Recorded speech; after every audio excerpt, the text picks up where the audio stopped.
एक दिन शिवानी और प्रज्ञा रसोई में खाना बना रही होती हैं। तभी प्रज्ञा को रसोई में एक चूहा दिखता है। दीदी, वो देखो चूहा। वो डर के स्लैब पर चढ़ जाती है। अरे चूहा ही तो है, तू तो ऐसे डर रही है जैसे तूने कोई भूत देख लिया हो। कितनी डरपोक है तू भी ना प्रज्ञा। अब ज्यादा हंसो मत दीदी, हर इंसान को किसी न किसी चीज से डर लगता है। लगता होगा, पर मुझे तो किसी चीज से डर नहीं लगता। मैं तो बहुत बहादुर हूँ, पर तू हद कर दी भाई, एक चूहे से डर गई है। एक दिन प्रज्ञा अपने कमरे से बाहर निकल रही होती है और तभी शिवानी उसे पीछे से आकर डरा देती है। प्रज्ञा एकदम से उछल पड़ती है। दीदी, ऐसे भी कोई मजाक करता है क्या? अरे जरा अपनी शक्ल तो देख, एकदम बैंगन की तरह नीली पड़ गई है। अरे मेरी देवरानी इतनी बड़ी डरपोक है, मुझे तो पता ही नहीं था। आप ऐसे चौंकाओगे तो कोई भी डरेगा ना?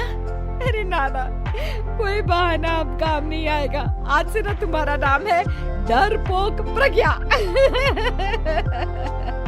प्रज्ञा शिवानी की मजाक उड़ाने की आदत से परेशान हो जाती है। जब देखो मेरा मजाक उड़ाती रहती है, इनकी शिकायत तो मम्मी जी से करनी ही पड़ेगी मुझे।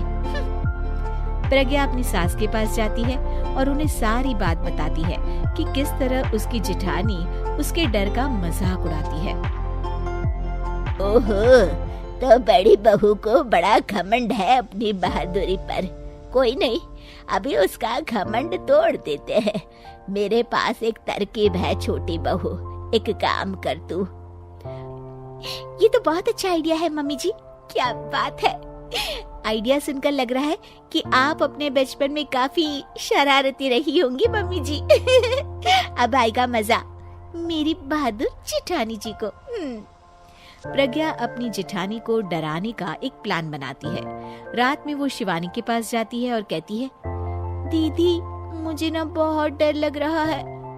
क्या हुआ मेरी डरपोक देवरानी? दीदी, मैं छत पर गई ना तो मुझे ऐसा लगा कि कोई वहाँ है। ऐसा लगा जैसे मुझे कोई वहाँ देख रहा था, जैसे कोई साया। अरे क्या बक रही हो, तेरा वहम होगा। नहीं नहीं दीदी, आप चलो ना प्लीज मेरे साथ, मुझे तो बहुत डर लग रहा है। मेरी एक साड़ी सूख रही थी, वही लानी है। प्लीज आप चलिए ना ऊपर मेरे साथ। ओफो, चल।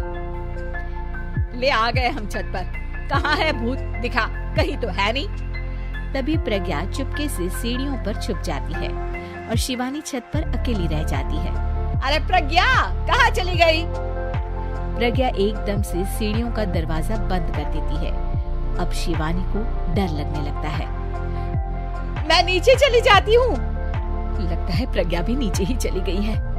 तभी उसके सामने एक खुले बाल सफेद साड़ी में औरत खड़ी होती है। शिवानी उस औरत को देखकर डर जाती है। हाल तू जलाल तू आई बला को टाल तू, हाल तू जलाल तू आई बला को टाल तू।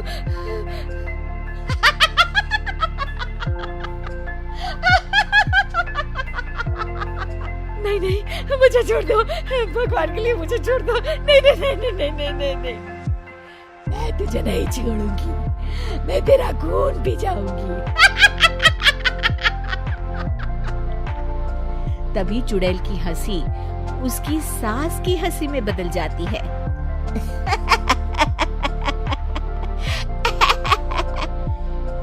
मम्मी जी, ये तो मम्मी जी की आवाज है। शिवानी आंख खोलती है तो सामने उसकी सास चुड़ैल का मेकअप करके खड़ी होती है और प्रज्ञा और उसकी सास जोर जोर से हंस रहे होते हैं।